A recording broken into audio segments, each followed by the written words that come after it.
Good morning, and welcome to the debut episode of the Doane College Review. I'm Jordan Slocum. The Doane College Review is a weekly 30-minute program here on 99.5 KUTT each Saturday starting at 8 a.m. This show will feature interviews and news from around Doane athletics, academics, and beyond. On this debut episode today, we'll chat with Doane College President Jack Carter, cross-country coach Brad Jenny, and football coach Matt Franzen. Of course, 99.5 KUTT is your home for Doane College football, and the Tigers have a big game later today. Now ranked 13th in the NAIA, Doane meets number 10 Northwestern at 1 p.m. from Al Papik Field in Crete. Our coverage begins at 12:30 here on KUTT with the Ken's Safe Health Mart Pharmacy pregame show. Doane football is 3-0 this season, with Coach Matt Franzen's team defeating old rival Hastings on the road last week, 31-6. We played, I thought, real well in the first half. In all phases, I think we were clicking on offense, and our defense played like we have all season, which is at a pretty high level. And special teams did a nice job also. And in the third quarter, offensively, a couple penalties really set us back. We started to sub a little bit more at running back, and that's something that we I felt like we were in a position to do that with a 21-point lead. We wanted to get Nate Meyer off the field a little bit and keep him fresh, keep him healthy, and I think that showed up a little bit with the other running backs that we have that are playing right now are freshmen. And when you take Nate off the field with that experience and that I think that probably showed up a little bit in where we didn't run the ball near as well after halftime as we did in the first half. Although it obviously wasn't a perfect game, was that your team's most complete game of the three this year? Well, I would think so. The first game against McPherson, I think after halftime we just flat got sloppy, and the second game against Midland, maybe a little bit there too. But I think Hastings, especially being on the road where we played the game, I think that was to this point anyway probably as well as we've done over 4 quarters. Talking to Doane football coach Matt Franzen, it's been announced this week that linebacker Garrett Borcher is a semifinalist for the William V. Campbell Trophy. He's one of 135 guys in all levels of college football to be a semifinalist. What have you seen from him since you've been here? Because obviously he's been one of the key guys and key leaders. He has been since he got here. I think when Garrett showed up, even as a freshman, you could tell that there was something about him. It's a character thing, really. He don't get me wrong. He's a really good football player and an excellent student also. But for me, as the head coach, I guess it's more important the character that he brings and the leadership and the way that the players view him and follow along. And he's a coach on the field and embodies what we want to do. And actually, I knew that we wanted him to be a part of our team when we were recruiting one of his teammates and watched some Pawnee City basketball in the state tournament when Garrett was just a junior, and I could tell he looked like a football player, but just the way he competed on the basketball floor, I'd never seen him play football. I knew there was something there that we wanted to have on our team and in our program. Switching gears to this upcoming game with Northwestern, obviously it's the biggest game of the year to this point. The NAIA is calling it the game of the week throughout the entire NAIA. What's the overall mood of the players coming in? Well, it's been, I think, through the week. I don't think our mood or our approach has changed much. We're a fairly loose football team, and I think we need to be. I think when we go out to practice, we practice well, and when we go into the games, we play well. When we're loose and we're playing with a smile on our face and having fun playing football, which I think at the college level sometimes people forget that's why we keep coming back every year, is because it's supposed to be fun. But so, like I said, our mood hasn't changed much. The weather throughout the week has affected some things on the practice field where it's been a little choppy. We had to go inside on Wednesday due to lightning, and then come back out and shuffle things around and whatnot. And so we deal with it. I think, and I hope that we're a mature enough team to be able to adapt when those curveballs come. And because in the games the same type of things happen that you don't expect and don't see coming, and you've got to roll with it and keep on playing. So anyway, the approach hasn't really been any different. Our guys realize this will be the best team that we've played to this point, but all we can do is control what we do and play as well as we can, and so we've practiced the same way we did for the first three. Talking to Doane football coach Matt Franzen, looking first at the Red Raider offense, what do you see?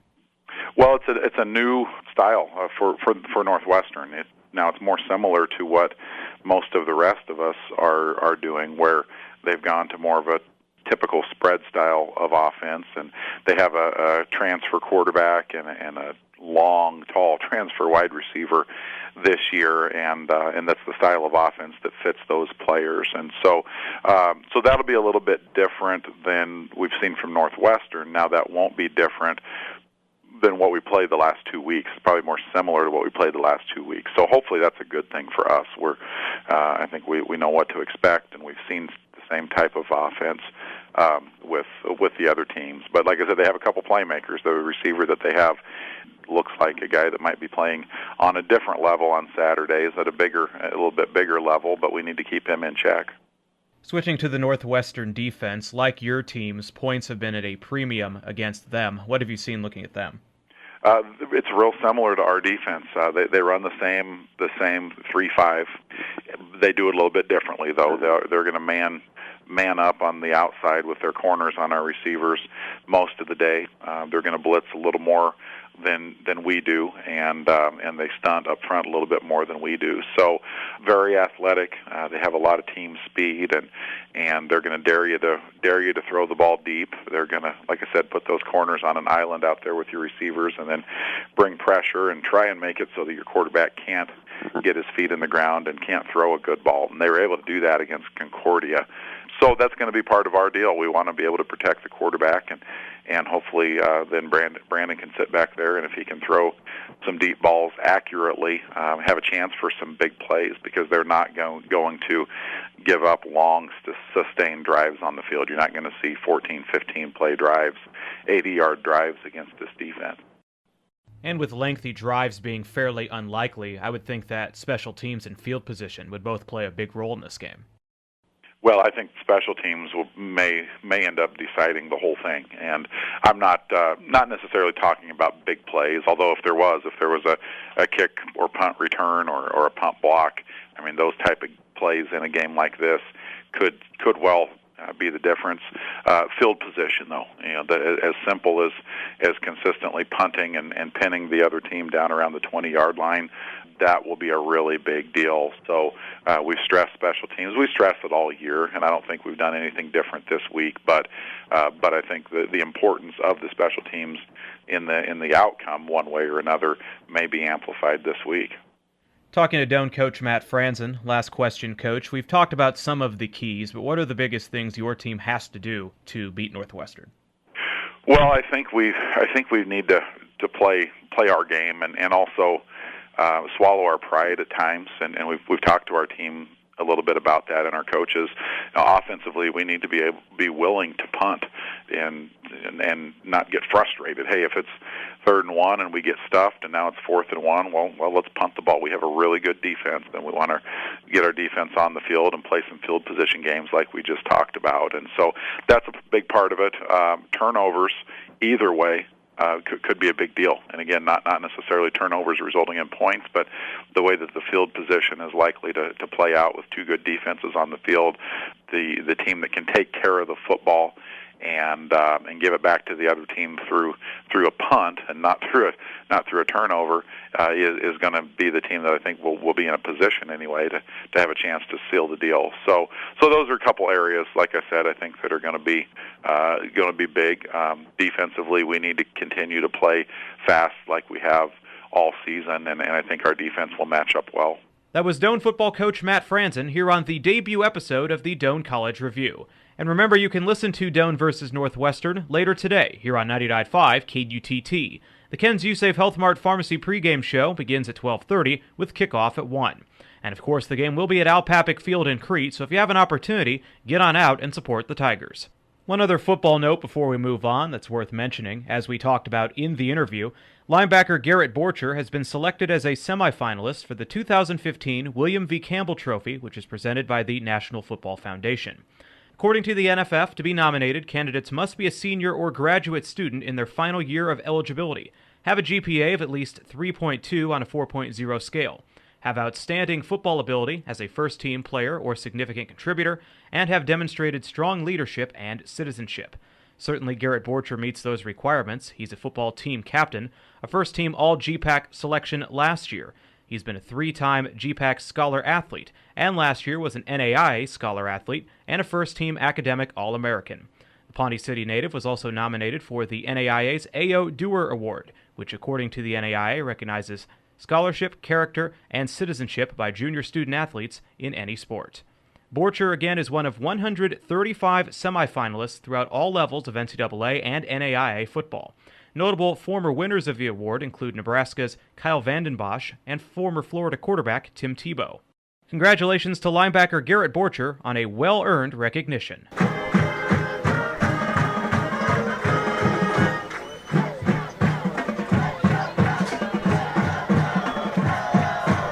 Once again, you are listening to the debut episode of the Doane College Review, which will be coming your way every Saturday starting at 8 a.m. here on 99.5 KUTT.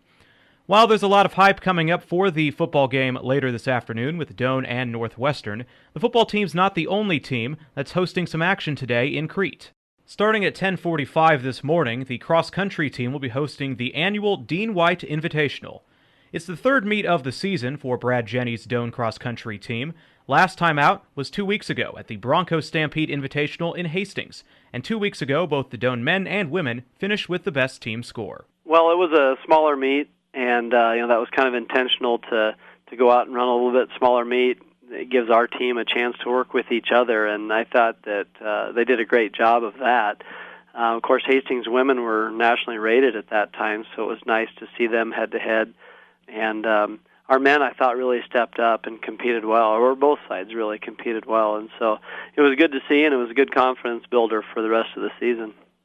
It was the second meet of the year. The first one was a bigger one with the Augustana Twilight. When you look back from meet 1 to meet 2, did you see significant improvement? Yeah, I did, and I think a lot of it because the meet was a little bit smaller. And that Augustana meet's a lot of fun. It's at night, and there's music playing, and the team really likes the meet, but you lose your teammates right away, basically, in the mass of people, and so that was a part of it. And then just being another week into the season helped them a lot. But there were some good improvements, and we're hoping for more this week. I'm talking to Doane cross-country coach Brad Jenny. When you look at the teams, what are some of the strengths that stand out? Well, I think that, on the women's side, we have a really strong number one runner that's been very close to being All-American the last 2 years, and, you would predict that this year if things go well. And that helps a lot, and she's got some girls that are pushing her, and so that's been a really good thing for us. And on the men's side, our strength is our pack. We have a really tight group of guys that if somebody has a bad day, somebody else is going to pick them up, and so really their strength is their pack. So it's a lot of fun, kind of different on the men's and women's side, but so far both are working out well. Have you seen anybody stand out in terms of the leadership? Yeah, that's something we really challenged them with at the start of the season this year, is to really push the positive attitudes, just our whole approach to coming to practice and those types of things. And I think that really both teams have taken off because of that. I don't know any one particular person, but I've just seen a lot of different people stepping up and keeping us going in the right direction. So it's been really nice. I'm talking to Doane cross-country coach Brad Jenny. Has there been any surprises with this group so far? Oh, I wouldn't say that. A couple of them I thought, like Logan Seek from right here in Crete, she had a really good summer of running, and she's really in great shape. And like I said, when we talk about pushing, Marissa DeWispler is our normal number one, and she gets pushed every day by Logan, and so that was a nice surprise. And like I said, on the guys' side, it's more just that we have so many guys competing for our top 5 spots. It's a really good thing, and it really is kind of a a surprise on that side. Coming up Saturday, you have the home Dean White Invitational. When you look at the schools coming in, what's the competition look like for this meet? Well, it's kind of all over the place a little bit. On the men's side, we have Morningside coming down. They're a top-rated team for the men, and then the competition kind of falls off a little bit there. So that'll be interesting. On the women's side, we've got we are in the national poll. We were last week, and Hastings was just out, but of course we had a really close meet with them. And then Morningside's women are not bad either. So some really powerful teams, I think, on both sides, and it'll make it interesting. We're hosting the GPAC on our course later, so there will be some more conference schools coming down to preview basically the course for later. When you look at this course, how does it compare to the earlier courses you've seen this year and also the courses you'll see later in the year? Well, this is a tougher course, definitely. Our first two meets were basically flat, and the second meet was on a golf course, so the footing is really good. And, our meet, it's here on our campus, which is awesome for us, but it does have some challenging spots, some decent hills. The footing isn't necessarily perfect all the way through, but our kids really like it. We run on it a lot, so they obviously get used to it. So I think it's an advantage, obviously, for us to be at home. And then from here, we kind of hit a couple of easier courses again, flatter, and I would say consider them a faster type of course. But then having to come back here for conference is, again, to our advantage since we will know the course so well from working on it all year. Talking to Doane Cross Country coach Brad Jenny. Last question, Coach. In this upcoming meet and down the line, what are the biggest things you want to see from your team? Well, on the women's side, we need to improve at our fifth spot. We've done a really nice job, I think, our 1 through 4, and we really need that fifth spot, 5, 6, 7 even, to step up a little bit. And so that's what we're working on, as we talk about.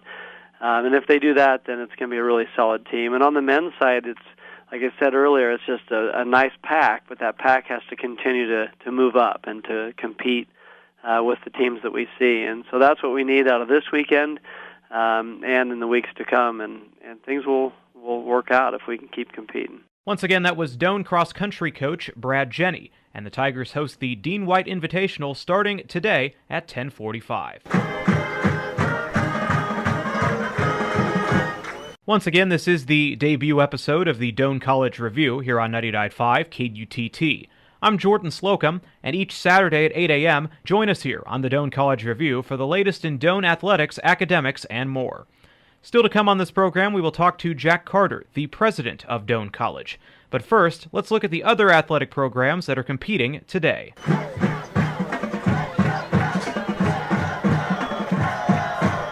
Both the Doane men's and women's tennis teams will be competing today as part of the Fremont Doubles tournaments. The women's tennis team actually competed yesterday as well at Fort Hays State University.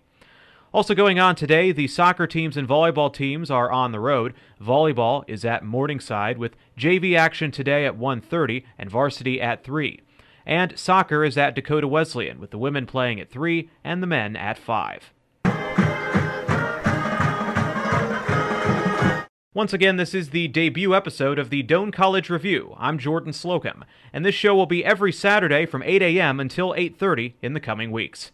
It's now time for our interview with Jack Carter, the president of Doane College. First off, this past year, Doane just enrolled its second largest first-year class. What do you attribute this to? Well, different factors.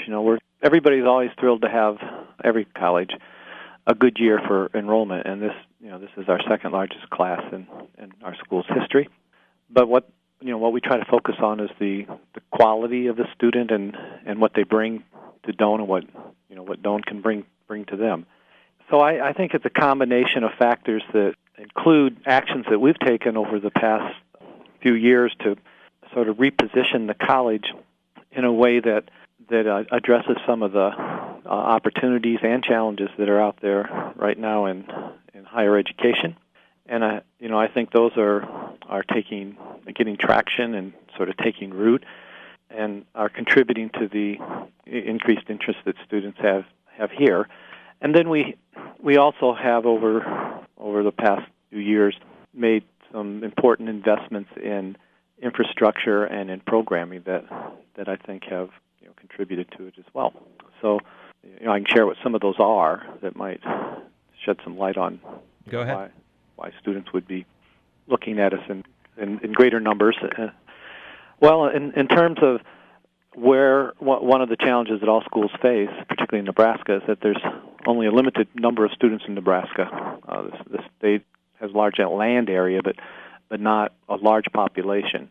And so as all the privates and publics seek to increase their enrollments to grow and to offer more to students of Nebraska for access and affordability, they also have to look outside of the state as well as outside of the country.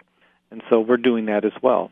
So we've made efforts to connect globally to China, for example, and to other countries. We're focusing also on Central America and the Caribbean to bring students from those regions here so they could live on campus and mix with our students from Nebraska and create a more global experience for both of them, both students, both in state and out of state. And we are also looking at new programs, new mix of programs that we didn't have before that we thought are showing greater interest nationally and internationally as well. So, for example, we have a new program in physics and engineering that we didn't have last year, and that, of course, is something that we're finding is very attractive to students coming from overseas, but also for kids who want to stay in Nebraska but want a small school experience or maybe play football and study in engineering or physics, but they only had limited choices in terms of being able to go to Big Red or other schools that were public or larger. So those kinds of things all contribute, I think, to our success this year in building a larger class and maintaining the quality of the class as well. Talking to Doane President Jack Carter here on the Doane College Review. Now, obviously, Doane is more than just the campus on Crete. What are some of the things going on throughout the state and at the other campus sites? Well, you're right.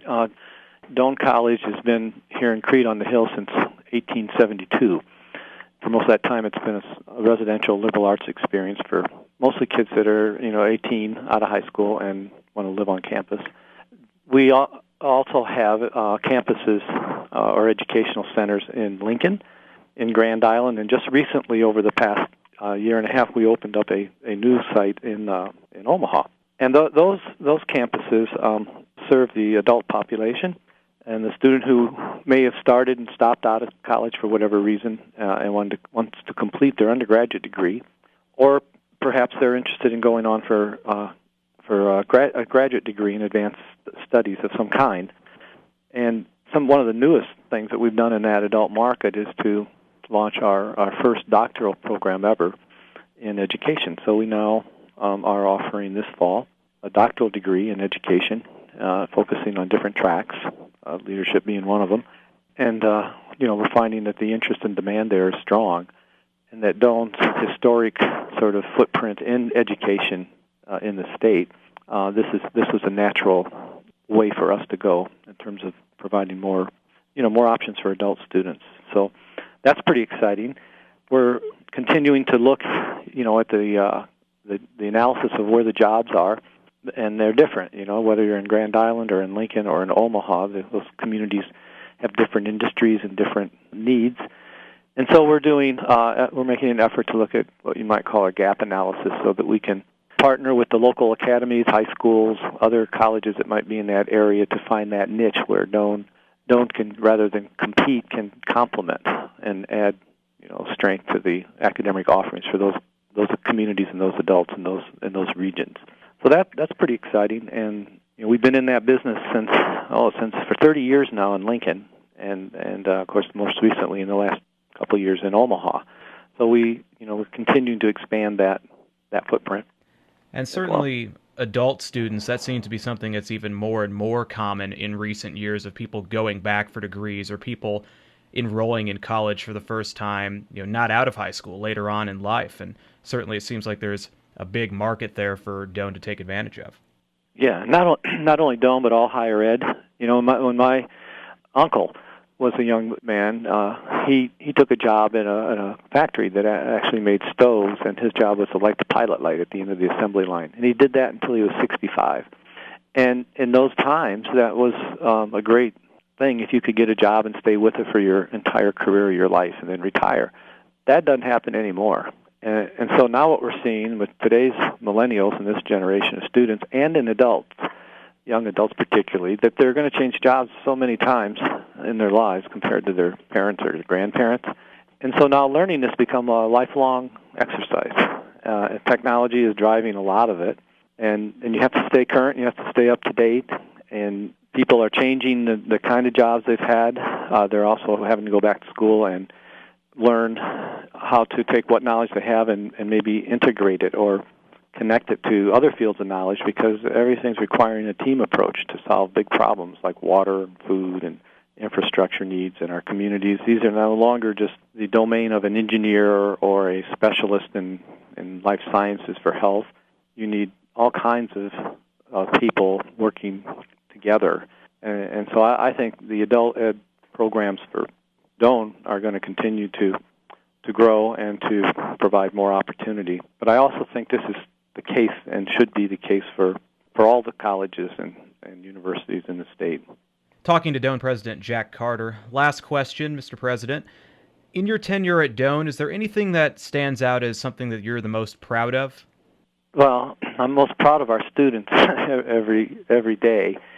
Our first president, 140 years ago, President Brainerd Perry, he said our mission was to bring latent talents to light and obscure genius to distinction, and to do that for first-generation students. Back then it was pioneer sons and daughters, and today it's the same mission, just a different population of students.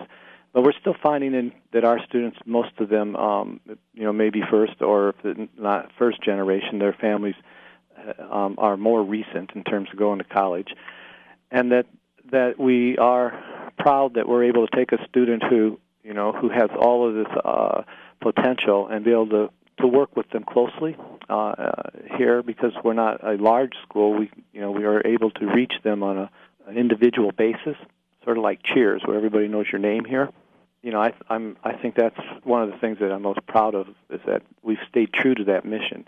We also have done some innovative things recently that I think are worthy of note. One would be our transforming our traditional library of books into what we call a digital learning commons. And so the books have disappeared, and in their place have come iPads and laptops and computers that connect them to the World Wide Web in ways that teaching and learning is enhanced. And so that was a big investment, and it's amazing how many more students now go to the library than they used to. And another example of that would be the creation of what we call our College to Career Center, which is a service in an area where students start as freshmen to intern and find opportunities outside of the classroom, so that when they graduate, they'll not only get a diploma from me, but they'll take with them a resume, already having worked in the work environment as a recently minted undergraduate student. These are examples of trying to innovate.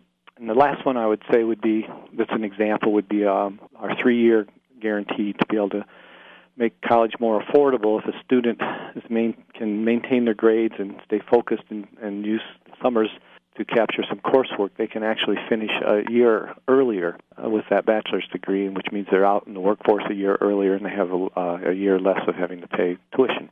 So those are things we're pretty proud of, and that the students are responding to very positively. That was Jack Carter, the president of Doane College. And that wraps up the debut episode of the Doane College Review. You can listen to the Doane College Review every Saturday from 8 a.m. to 8:30 here on 99.5 KUTT. And a reminder, today on KUTT, the 13th-ranked Doane College football team will host number 10 Northwestern. Our pregame coverage will begin around 12:30 with kickoff at 1. And of course, for more Doane sports, visit KUTT995.com as well as DoaneAthletics.com. I'm Jordan Slocum. Until next time, farewell.